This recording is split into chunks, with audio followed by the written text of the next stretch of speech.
Hi Lee, how are you? Hi Josh, how are you? Yeah, great, thank you. And I love the background there with the Evil Dead head because I love that film and I love seeing that vibe, come into the Mummy. So I'd love to know to begin with what your inspiration was to, put this kind of new spin on such a classic movie monster. I think it was just a really intriguing opportunity to do something quite different and unexpected with the traditional understanding and maybe traditional thoughts around what a mummy movie has been or could be. And approach like that is always intriguing to me. It started with a conversation with James Wan about, making a mummy movie, which wasn't something that grabbed me right away. But when he talked about maybe trying to make the most terrifying one that's been ever made, that drew me in a little bit further, and then I started to get inventive with the storyline, and I like the idea of taking what's expected and something that's historical, but bringing it into a much more contemporary kind of context. Yeah, for sure. And I love the gore that we saw it in Evil Dead Rise and we see it in this film. And it needs to have a compelling story as well, which obviously your films have had. But what appeals to you as a filmmaker to really push in the limits of that kind of violence and what you can do with a horror genre like this one? I think you mentioned story. I think a lot of the times it's to do with what the story actually is about. Like ultimately, not every story calls for that level of intensity or kind of, that type of horror spectacle that includes, kind of like gore and violence. And it's funny, I'm not a person that's actually particularly into violence. Um, but it was kind of necessary or has been a necessary tool I've used when I want to tell these stories about the destruction of family being the most sacred thing, something that's central to so many of our lives, and it's a really kind of fertile place to start to pick apart. But I think it only ever has value when it has an impact, a real impact on the characters that are within the story. And in this case, this set of characters that had already experienced the worst possible thing that could happen to them, and then I step in and I make it worse again. Absolutely. And of course, at the same time, you're building this new mythology, obviously with a character like the magician and what it actually means to be a mummy beyond the stereotypical kind of monster in bandages. So how Yeah. challenging was it to really create that, figure out what it was going to look like, and then obviously bring it to the film? Yeah, it was definitely a challenge because, there's the obvious pathways in terms of what people think, what an audience might think when it comes to what a mummy is. So if you stop somebody on the street, they might reference a movie or they might reference something they saw in a museum. And I still knew it needed to be something incredibly old. But also I needed there to be a lore that allowed for, I suppose, the recycling of that evil in some way, that could give me this in that I was interested in about a missing kid that's returned home and is, discreetly the mummy at first, but those layers as the psychological layers start to unravel around the family, so does the revelation of the monsters. So one of the big challenges really was creating a look for a monster that allowed it to exist kind of like in the daylight, be uncanny, be present, but also transform into an even worse nightmare as the story progressed.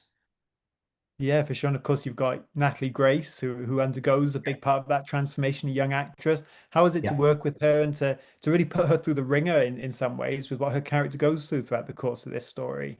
Yeah, she went through the ringer both kind of off camera and on camera because like Natalie was a trooper. She had a really, really big prosthetics process that she had to go through daily. Not that she would be there every single day of the shoot, but for someone going through that level of prosthetics, it probably felt like every day because she could be anything from like 5.5 to 7 hours in the makeup chair.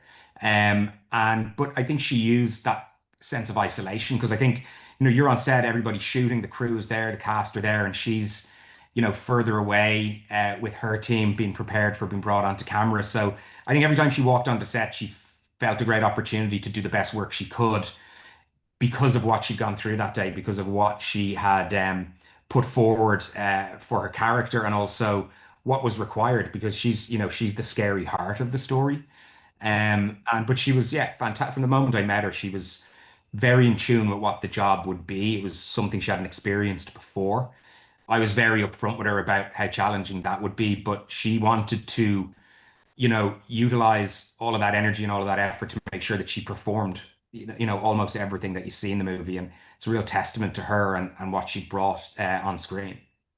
Yeah, amazing. And of course, so much has been said about the scorpion scene. I think that's the one that's really got the most visceral reaction from people in the audiences. But the process of figuring that out, and then obviously that vision you have actually pulling it off on screen, is that a long process and a really challenging one as well?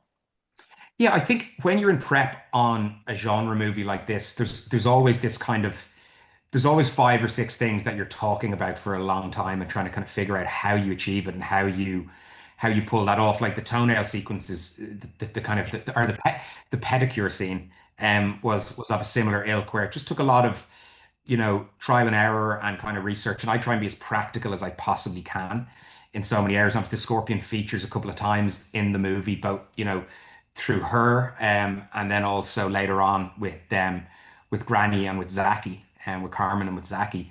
So it was just weirdly one of the things we talked about a lot was scale, like getting the scale of something like that right, getting the look of it right. We had real scorpions. We obviously also used digital scorpions for certain parts where it wouldn't be possible to do what we did, but the grounding for everything was as real as possible. So like step one was bringing in our animal handler with scorpions so we could start to investigate. And there was actually some more scorpion scenes that didn't make the final cut of the movie. There was a good bit more scorpion play in the film. So yeah, they play. I think I can't remember their names, but our different scorpions on set all had names, and performed extremely well. Oh, that's awesome. And I'd love to know with the ending as well, your take on that. It was, we get quite an optimistic, almost happy ending for Charlie and the magician obviously getting her just desserts as well after everything these characters have been through. Was it important for you to end on not an upbeat note, but maybe just a hopeful note for these characters after everything they go through throughout the course of the film? Yeah, it was an ongoing conversation about where to end the story because there is quite a lot of layers to what's going on, and it's a story not just about the Cannon family, but also about the magician and her family, and what she was trying to do was also protect her family, just like Charlie and Larissa want to protect their kids and the unit that is their family.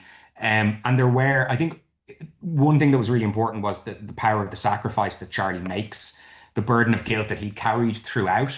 But then it was also considered that at the very core of this story, it is about an evil, and the very nature of the mechanics in the story and is that it can't be defeated, it can only be contained. I remember kind of saying, like, if an exorcism didn't work, like this is the final last line of defense. If something was unexorcisable, um, like what would you do or what could be done? And that's where the lore builds from.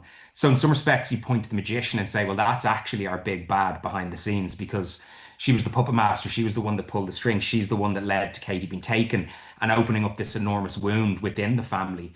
So it did feel, I think, with horror movies, especially with a horror movie that, can go pretty hard at times, and it is there to entertain, but nonetheless, it still goes for the jugular on many, many occasions. So it kind of felt giving the audience, whether it's upbeat or otherwise, I think a reason to kind of cheer, even if that's a small cheer internally, but just for there to be that little bit of catharsis and release after everything that they've gone through with the family, especially ideally if people connect with that family, they want to feel some sort of relief. Albeit in this movie, it's still delivered with a kind of a sinister sideways smile that maintains plenty of evil.